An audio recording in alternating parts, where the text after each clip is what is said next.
What's up, guys? Whoa. A barn collapse or something? Not even sure what that is. So, anyway, really don't know what that is. I don't remember there being a barn out there unless it blew off the... I guess it's always been back there. Huh.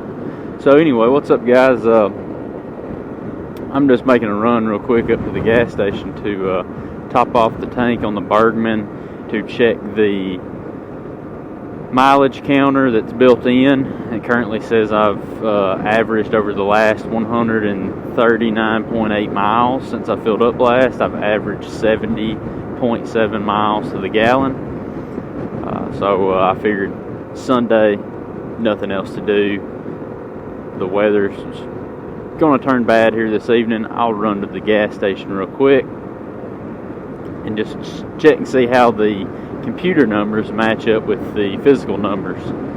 So that's what we're on our way to do, and I'll give you little thoughts. I've ridden this bike, I don't know, 200-ish, 250 to 300 miles since buying it. I've commuted to work on it 5 times maybe. Go with 5 times.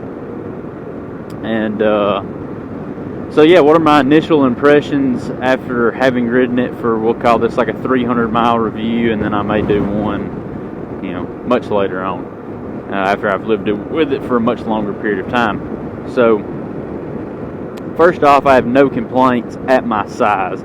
I can see, however, after riding it for roughly 45-minute intervals back and forth to work, if I was much taller, if you're maybe 6 foot or less, and then 6'1" or taller, I feel like if you was pushing that 6'1" mark, you'd start to get cramped.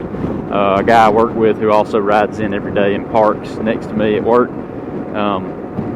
he is 6'1". He jumped on it, and he didn't say that he felt cramped, but he looked obviously cramped up to me, just from the waist down. Upper body, not so much. The handlebars are far enough away that you could definitely have a lot longer arm and have the room, but the legs, the leg length just wasn't, leg room just wasn't there for that long of a leg.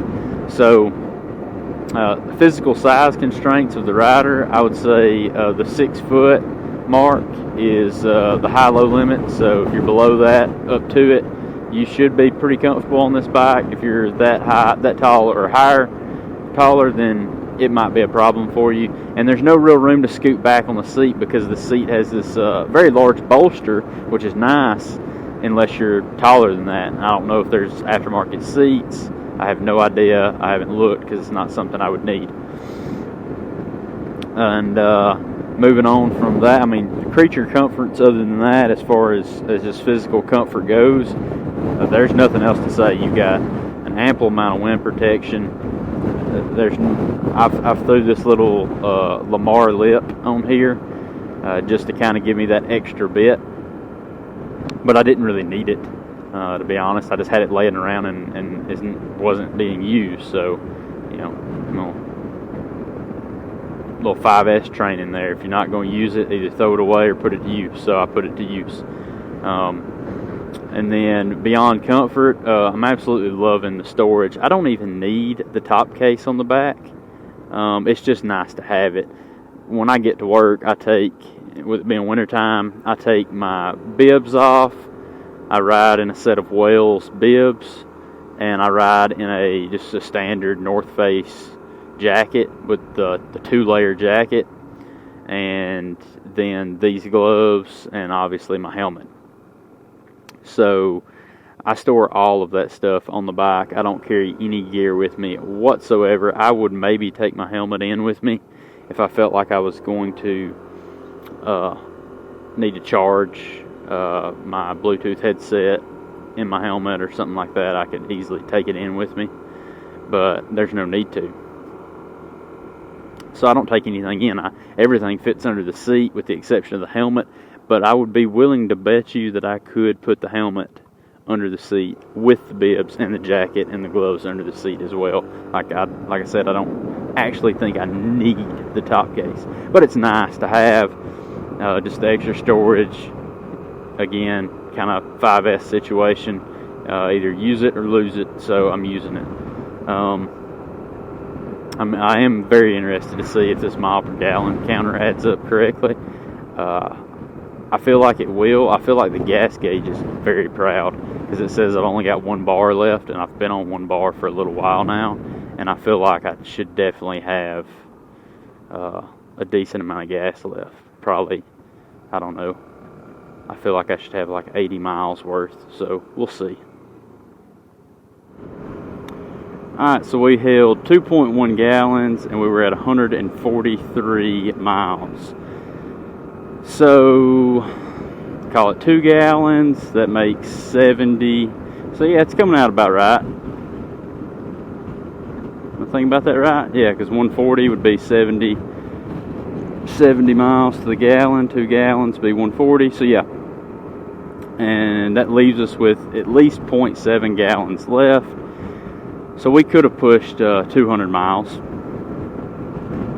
So yeah, 200 miles would be no big deal on this thing at that 70 miles to the gallon mark, which is great.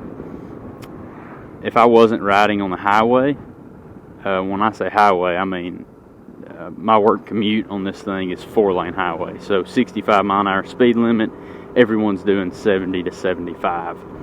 So I've got this thing at 70 to 75, which is really 75 to 80 on the factory speedo the whole way.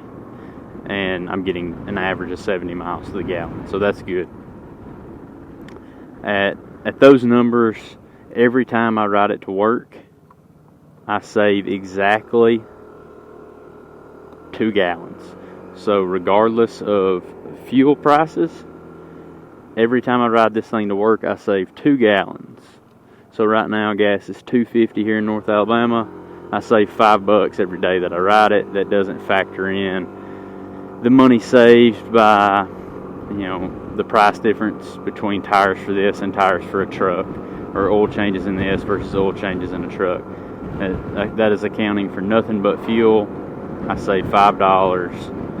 And at the price I paid for this vehicle, it means that I'm going to have, it varies depending on fuel price, and gas is inevitably increasing, but somewhere around 18,000 miles.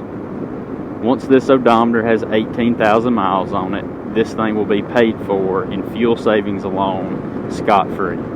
So as long as I'm not going out and joyriding it very often, then that 18,000 miles will be paid for. If I'm racking up miles going out joyriding it, it doesn't matter. But I can ride it on Sunday. I could ride it to church instead of driving my truck to church. Same thing. It's keeping miles off my truck. So anytime I choose to drive this over driving my truck somewhere where I need to go, it saves me, $5 for every 65 miles.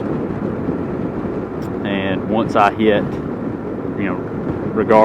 once I hit 18,000-ish miles at an average of $3 a gallon, then it is paid for. Anything after that is just 100% total savings, scot-free. Now, getting back to the bike, there's not a whole lot else to say about it. I've already mentioned the speeds I run on my way to work. It'll do those speeds fine. I actually have not pegged the thing out wide open yet. I have had it down or up to 80. I've looked down and saw 80 multiple times, and I'm running at 80 somewhere around 9,000 RPM. It redlines at 9,500, so it doesn't have much more left in it than that. But CVT in good condition, good belt, low miles. You shouldn't have any trouble hitting the 80 mark. And you shouldn't have any trouble probably pushing it on up to 83 or 84, maybe even 85 before it hits red line. So plenty of speed.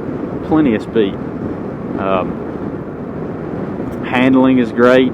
It's a scooter. If you've never ridden a scooter, they all handle amazingly for a handful of reasons. One, the rake on them is usually pretty steep, and then they also have a small tire compared to a motorcycle. I'm not exactly even sure what size tires this has on it. I'm guessing around a 13 and 14, 13 rear, 14 front, something like that.